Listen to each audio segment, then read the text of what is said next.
hacking can be, like all activities in human life, legal or illegal, but in fact, it's usually blurred. There's all sorts of hats in hacker culture, right? So there's the white hats, and those are the good guys, right?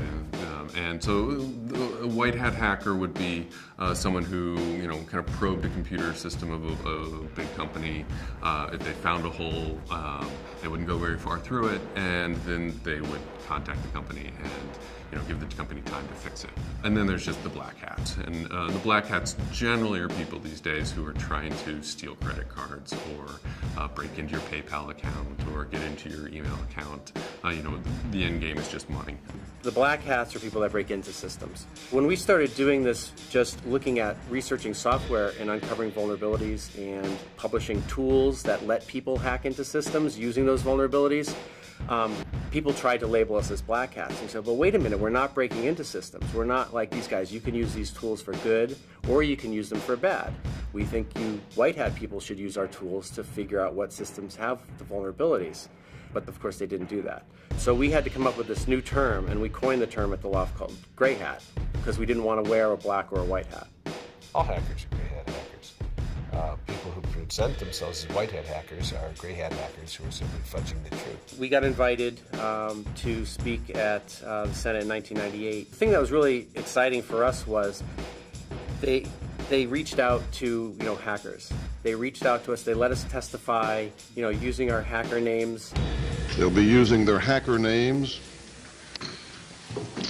of Mudge, Weld, Brian Oblivion, Kingpin, Space Rogue, Tan, and Stefan. One of my colleagues, Mudge, had been doing research on how the different parts of the internet connect to each other, how Sprint connects to AT&T, and found a vulnerability in the way that the major interconnection points between the big network providers, he found a vulnerability where he could sever those connections. And so I think he really scared them when he said, we could take down the internet in 30 minutes. I'm informed that you think that within 30 minutes the 7 of you could make the internet unusable for the entire nation. Is that correct? That's correct. Actually, one of us with just a few packets. We've told a few agencies about this. It's kind of funny because we think that this is something that the various government agencies should be actively going after. We know the Department of Defense just did a very large investigation into what's known as denial of service attacks against the infrastructure.